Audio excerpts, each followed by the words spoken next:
اچھا اگر یہ نہیں کرو گے اس کی سزا کیا ہے؟ افتؤمنون ببعض الکتاب وتکفرون ببعض، کیا تم ہماری شریعت اور کتاب کے ایک حصے کو مانتے ہو اور ایک کو نہیں مانتے؟ ایک حکم سر آنکھوں پر، ایک حکم پاؤں تلے رونپ دیتے ہو۔ فما جزاء من يفعل ذلك منكم، تو کوئی سزا نہیں ہے ان کی جو یہ حرکت کریں گے تم میں سے، الا خزي في الحیات الدنیا، سوائے اس کے کہ دنیا کی زندگی میں ذلیل و خوار کر دیے جاؤ، وَيَوْمَ الْقِيَامَةِ يُرَدُّونَ إِلَىٰ أَشَدِّ الْعَذَابِ، اور قیامت کے دن شدید ترین عذاب میں جھونک دیے جاؤ۔ وَمَا اللَّهُ بِغَافِلٍ عَمَّا تَعْمَلُونَ، جو کچھ تم کر رہے ہو اس کی حقیقت سے اللہ ناواقف نہیں ہے، بے خبر نہیں ہے۔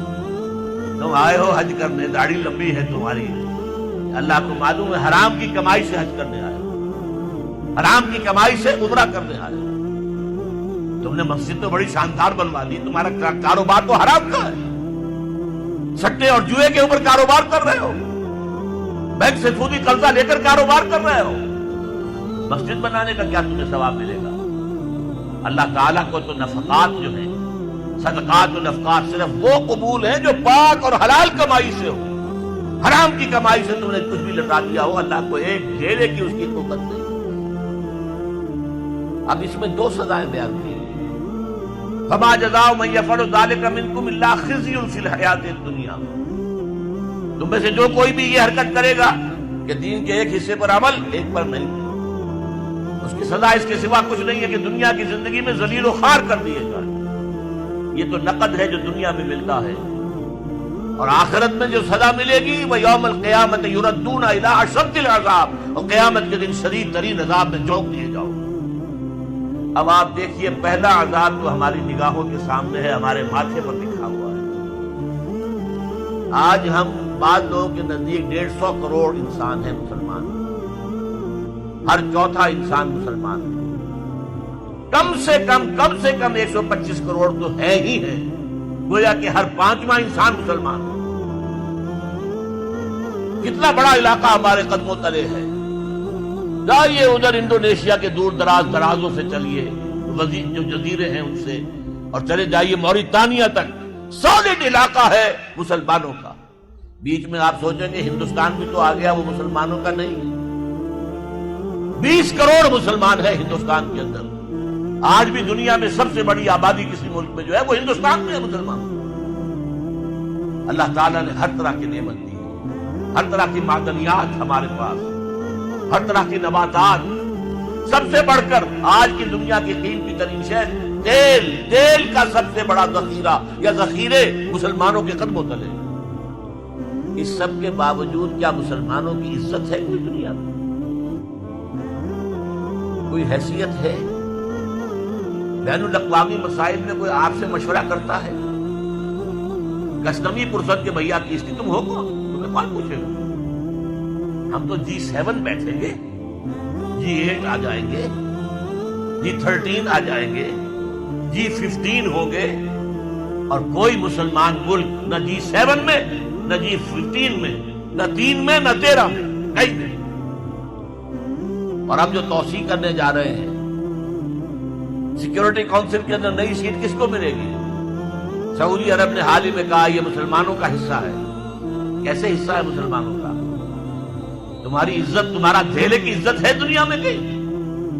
تم تو اپنے معاملات نہیں سنبھال سکتے، تم نے دنیا کا معاملہ کیا درست کرنا؟ تم تو ہمارے ہاتھ بکے ہوئے ہو، پاکستان ہماری جیب میں پڑا ہوا ہے، سعودی عرب جو ہے وہ تو نامعلوم کب سے ہماری جیب میں ہے۔ تمہاری حیثیت کیا ہے؟ تم ہو کون؟ وہ ملے گی سیٹ اگر تو بھارت کو ملے گی، پاکستان کو ملنے کا کوئی سوال نہیں۔ تو یہ عزت کیوں آ گئی؟ کیوں نہ رہی ہماری؟ یہ ذلت کیوں آ گئی؟ فرمایا خزی فی الحیات الدنیا، دنیا کی زندگی میں رسوائی، بے عزتی۔ ایک تو سزا یہ ہے جو آج ہم پر ہے۔ آج دیکھیے دنیا میں جہاں خون بہتا ہے مسلمان کا، 50 سال سے زیادہ ہو گئے ہیں کہ فلسطین میں مسلمانوں کا خون بہ رہا ہے۔ کتنے سال ہو چکے؟ 30 سال کے قریب ہونے کو آئے کہ کشمیر میں خون بہ رہا، روزانہ آپ کے اخبار میں لکھا ہوتا ہے آج 8 اور شہید ہو گئے، آج 15 اور شہید ہو گئے، آج 10 اور شہید ہو گئے. یہ ٹی وی پر بھی آپ دیکھتے، مناظر بھی دیکھتے.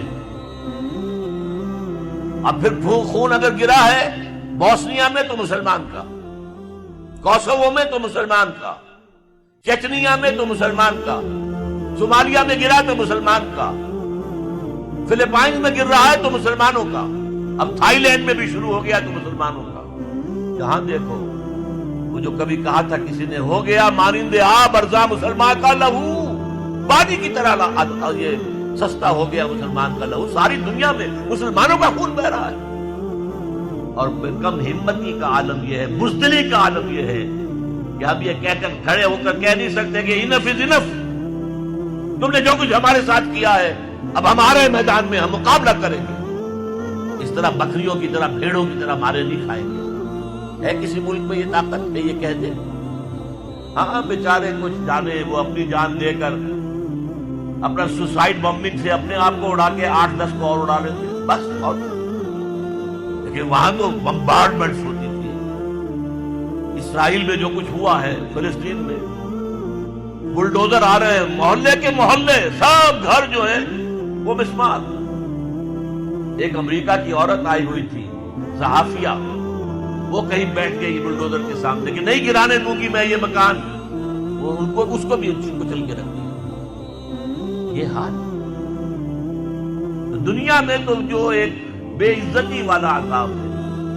فما جزاء من يفعل ذلك منكم الا خزي في الحیات الدنیا، دنیا کی زندگی میں رسوائی، بے عزتی.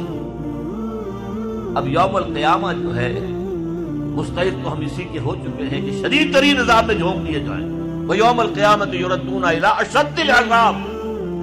لیکن اللہ کی رحمت اس سے امید ہے بخش دے گا.